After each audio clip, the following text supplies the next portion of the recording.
आज आपण बनवतोय असे मस्त टम्म फुगलेले भटुरे। आज मी एक सिक्रेट साहित्य सांगणार आहे, ज्यामुळे हे भटुरे असे मस्त फुलतील आणि थंड झाल्यानंतर सुद्धा हे असेच टम्म फुगलेले राहतील।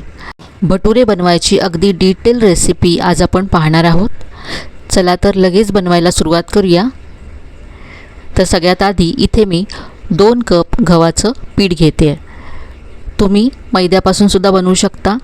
2 कप मैदा घेऊ शकता किंवा 1 कप गव्हाचं पीठ आणि 1 कप मैदा असं सुद्धा घेऊ शकता। आता इथे असं मध्ये जागा करायची आहे। यामध्ये 1 चमचा साखर, अर्धा चमचा मीठ घालायचं आहे आणि याबरोबरच अर्धा चमचा यामध्ये बेकिंग सोडा घालायचा आहे। आता मी तुम्हाला जसं सुरुवातीला सांगितलं, यामध्ये आपण एक सिक्रेट साहित्य घालणार आहोत, ते आहे रवा। तर हा रवा मी आधी अर्धा कप रवा घेतला, हा एका बाउलमध्ये काढून घ्यायचा आहे। यामध्ये रवा भिजेल इतकं पाणी घालायचं आहे आणि 5 मिनटं हे असंच बाजूला ठेवून द्यायचं आहे। 5 मिनटानंतर रवा छान फुलला आहे, तर हा इथे रवा तयार आहे फुलून। हा आता आपल्याला यामध्ये काढून घ्यायचा, त्यातलं पाणी असं निथळून घ्यायचं, हाताने पिळून घ्यायचं आहे आणि रवा या पिठामध्ये घालायचं आहे।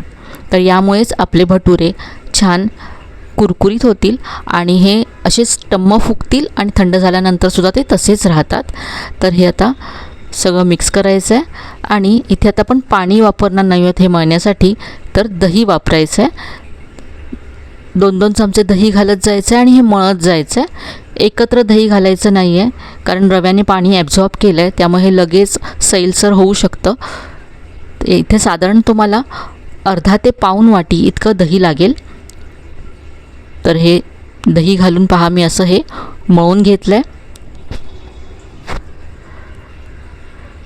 स्मूथ नाही आहे, पाहू शकता असं याचं टेक्स्चर आहे। आता हे आपल्याला 7 ते 8 मिनटं मळून घ्यायचं आहे। अगदी टाईम लावून हे आपल्याला 7 ते 8 मिनटं मळायचं आहे।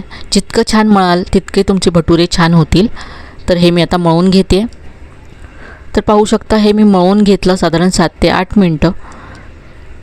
आता यावरती 1 चमचा तेल घालायचं आहे। आधी तेल घालायचं नाही आहे, मळल्यानंतरच यावरती तेल घालायचं आहे आणि आता पुन्हा याला मळायचं आहे। तर आणखी 2 ते 3 मिनटं हे मी मळून घेतलं। आता याला आता पुन्हा वरून तेल लावायचं आहे, सगळीकडून तेल असं चोळून घ्यायचं आहे।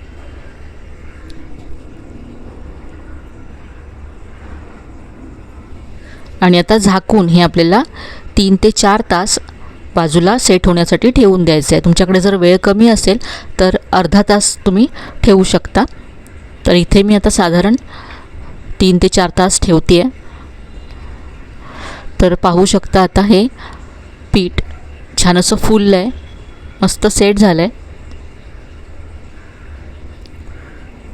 याचे आता आपण असे गोळे बनवूया। तर आपण जे प्रमाण घेतलं त्यामध्ये साधारण 10 ते 12 भटुरे तयार होतात।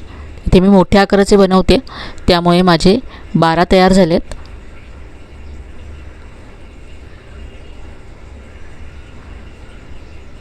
तर असे इथे मी 10 गोळे तयार करून घेतलेत। आता आपण भटुरे लाटून घेऊया। थोडंसं सुकं पीठ लावून घ्यायचं आहे गोळ्याला आणि भटुरा लाटून घ्यायचा आहे। थोडंसं जाडसरच ठेवायचं आहे आणि हे लाटत असतानाच मी कढईमध्ये तेल गरम करत ठेवलं आहे, कारण आपण हे जेव्हा तेलात सोडू तेव्हा तेल अगदी कडकडीत असं गरम हवं आहे। तर इथे पाहू शकता तेल अगदी छान गरम झालं आहे। गॅस मी मोठा केला आहे। आता भटुरा तेलात सोडायचा आहे, यावरती असं बाजूने तेल सोडायचं आहे आणि हा जेव्हा फुलायला लागेल तेव्हा याला पटकन आपल्याला उलटायचं आहे। पाहू शकता असा मस्त असा भटुरा फुलला आहे। भटुरा जास्त वेळा उलटायचा नाही आहे, जास्त वेळा पुरी किंवा भटुरा उलटला की तो तेलकट होतो, म्हणून फक्त 1 ते 2 वेळा उलटून काढून घ्यायचा आहे। अगदी टम्म फुगलेला मस्त असा आपला भटुरा तयार झाला आहे।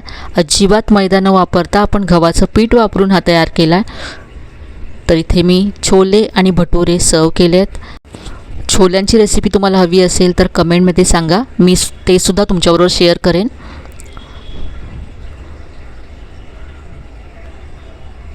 तर या पद्धतीने एकदा तरी भटुरे नक्की करून पहा, तुम्हाला नक्कीच आवडतील। आजची ही रेसिपी तुम्हाला नक्कीच आवडली असेल. रेसिपी कशी वाटली कमेंटमध्ये कळवायला विसरू नका. रेसिपी आवडली असेल तर व्हिडिओला लाईक करा, शेअर करा. तर इथे पहा, एक भटुरा मी तुम्हाला तोडून दाखवते. आतूनसुद्धा याचं टेक्स्चर मी तुम्हाला दाखवते. अगदी मस्त जाळीदार असा भटुरा तयार होतो.